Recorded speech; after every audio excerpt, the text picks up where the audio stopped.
Hi, I'm Dr. Chuck, 30-year cancer doctor and recently turned health and wellness coach. I have a charity coaching site called coachitforwardchuck.com where we have a lot of good resources and information. There'll be a monthly newsletter coming out of that for good information as well. And I have many other wonderful coaches there that have agreed to volunteer some of their time to coach people who are not sure they want to get into it. And then if the person has a good experience, they're able to make a donation to some of the cool and very heartfelt charities there that are important to me and down the road will be important to some of the other coaches. So it's one of those pay it forward strategies. So at this point, I'd like to talk about longevity strategies. And in keeping with that, I always want to remind you to keep it simple, accessible, affordable, and do it 80% of the time. And doing that 80% of the time, you'll get most of the results and you'll really be rocking it. So that's our goal here. Today, when we talk about longevity strategies, this has sort of been a fascination of mine for years. I go to longevity sort of anti-aging meetings and whatnot. And this landscape is changing quickly. Many of us have read some of the books by Harari looking at futuristic views of the world. Many people think that there are going to be some, curve-changing longevity interventions that will make years of life of 140, 120, which are 140 has not happened yet. I think the oldest person was 126. Make those numbers more realistic. And of course, you still have to pay attention. You can't just bumble into it and hope it occurs. You have to be thinking, learning, and by the way, be your own best doctor. Another thing we've been talking about. Ironically, in the US, in 2018, our longevity for that year, that average went down about 1.5 years. And it's a sad story. It's related to the opioid crisis where many people are dying young. And when young people die, that average gets hit pretty hard. A lot of it's due to suicide by our lovely patriots, veterans. And one of my charities is the Courage Foundation by Mark Devine to try to offer coaching to vets for a full 18 months using different strategies to keep them healthy and reintegrate into the society. So opioids, it's suicide, and also we're seeing more and more impact from obesity, metabolic disease. That's now the number 2 risk factor for cancer. So what do we die of? We can pick out individual disease, but I kind of look at what are the core processes. One of the big ones is cardiovascular. Vessel, that means stroke, heart, blood vessel, those related diseases where these delivery of blood and substrate, blood carrying oxygen weaken and things happen.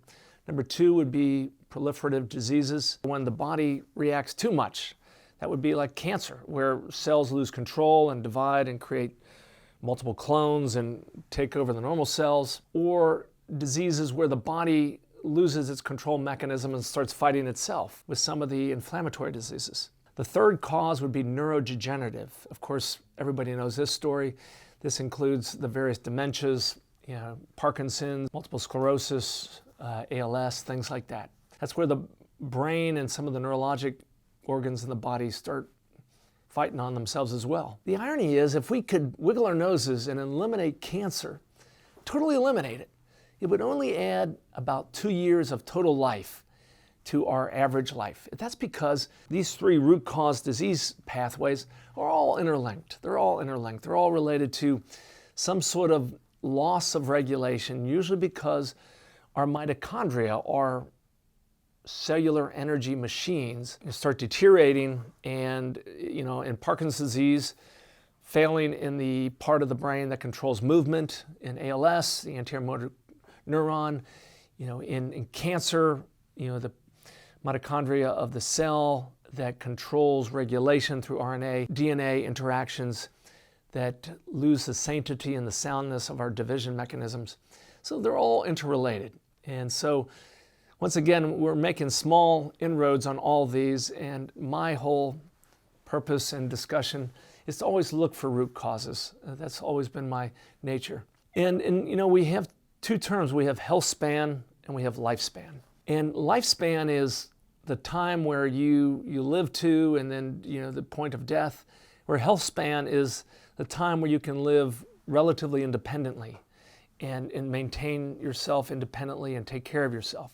30, 40 years ago, there was about a year to year and a half between the end of health span and the end of lifespan. So there would be a short period where people would need to be taken care of. Now, maybe as a byproduct of sort of better, acute care, basically a better way to keep people alive, the distance between the end of health span and the end of lifespan have stretched out to 10 to 12 years. You see it, I'm sure.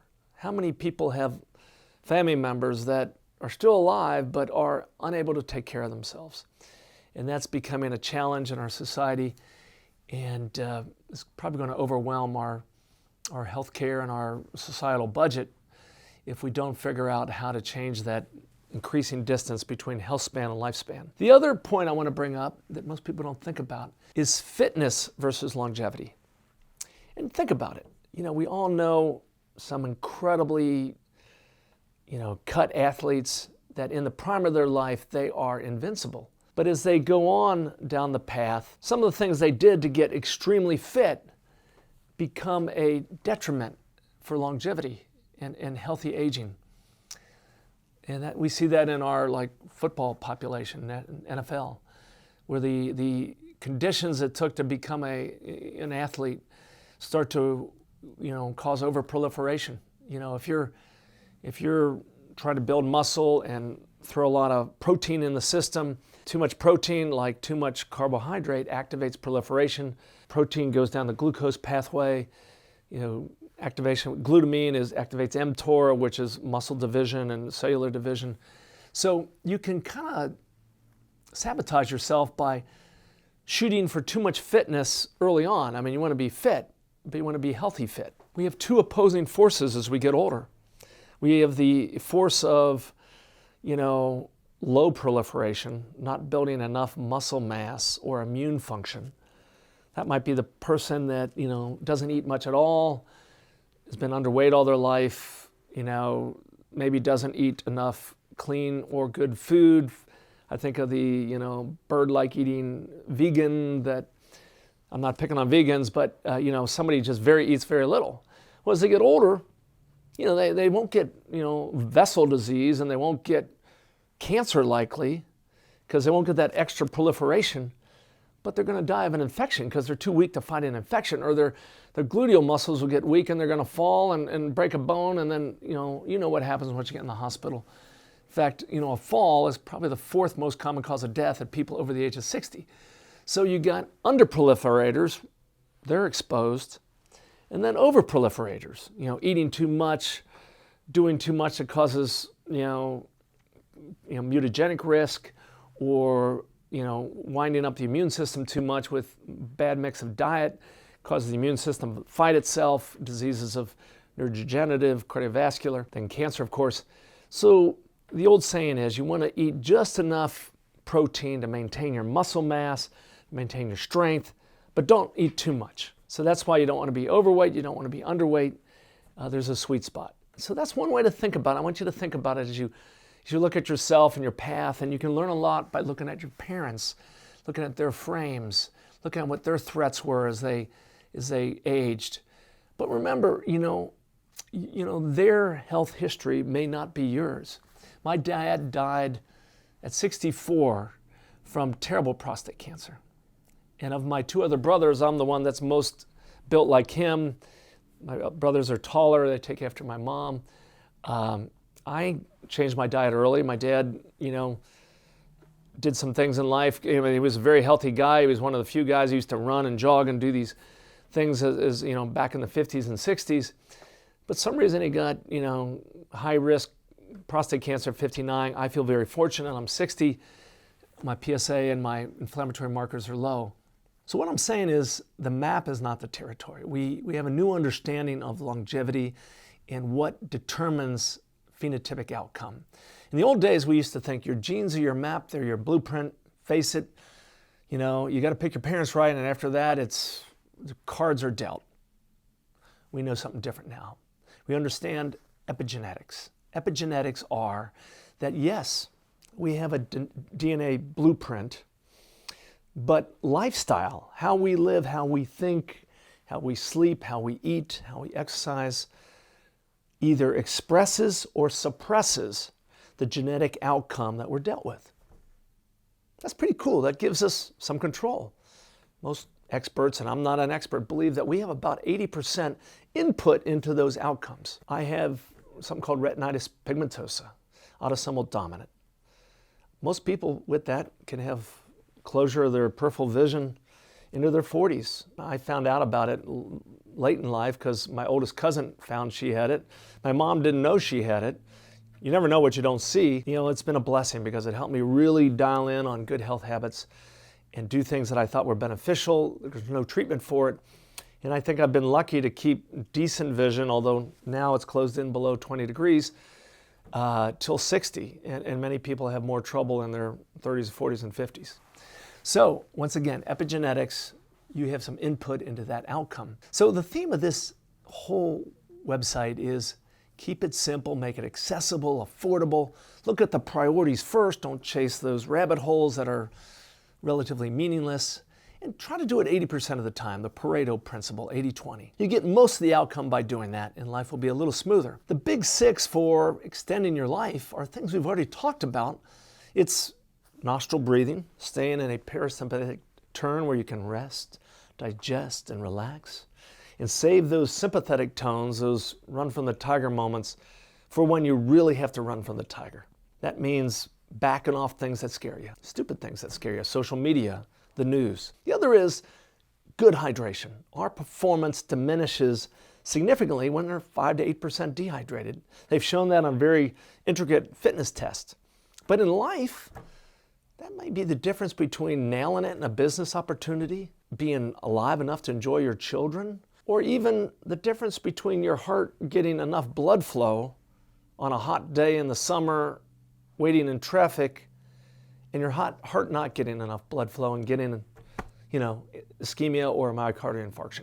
So the devil's in the detail as always. Hydration. Don't have to do bottled water. Do clean, filtered water, and stay hydrated. The other is sleep. We've talked about that. The most important thing not to screw up. We've talked about diet. We've talked about movement optimization. I want to spend a little more time talking about mindset. And all the wonderful books on aging, and there are many. One of the newer ones that's come out is Mindset, a growth-oriented, lifelong curiosity. You got to stay curious. And it's so important to me that in my goodbye on emails and on text, I always say, stay strong and curious. Curious, growth-oriented mindset. The belief that there's something else to learn, something else to do. A lot of the Eastern philosophies believe that when you lose your goal, your purpose, your meaning, you begin to die. And that's why at 60 here, I've done this website and coaching. I'm going back to school, study entrepreneurial work. I almost feel like life is starting over in a good way. So mindset is incredibly important. And you want to instill that as you age. You want to have something that you're pursuing, something that you're chasing, something that gives you joy, something that fertilizes your mind. Secondly, you want to stay socially connected. Socially connected. They say that social isolation is worse than smoking 3 packs a day of cigarettes. In emergency medicine, wilderness medicine, we learned the different ways you can die: 3 minutes without air, 3 hours without shelter, 3 days without water, 3 weeks without food, and 3 months without companionship. And that's not, loving companionship. That's just filial companionship, friendship. I tell my patients that we're starting to look like they're socially disconnected. You need to call somebody every day. And even if you just leave a message, you need to reach out. Social media might not do it for you. It helps a little bit. It triggers calls. You need to stay socially connected. You need to have a growth-oriented mindset. Those are the key to lifespan in the area I see that is commonly overlooked. So when it comes to living a long time, remember the balance between overproliferation and getting too heavy and whatnot, and underproliferation where you might die of an infection or a fall because your muscles are weak. Remember that being super fit may not lead to great longevity. There needs to be a balance. Remember to understand that the three causes of death are all interrelated, and they all deal with destruction of our energy generating systems. And that's where a lot of my work is generated toward. Look at the website. And in closing, I want to say, stay connected to your loved ones and have a growth-oriented mindset. This is Dr. Chuck. Once again, my theme is to keep it simple, accessible, affordable, and remember those priorities, the simple, important stuff. And if you do it 80% of the time, you'll get it right. And of course, remember you're your own best doctor. Stay curious and strong. Good luck.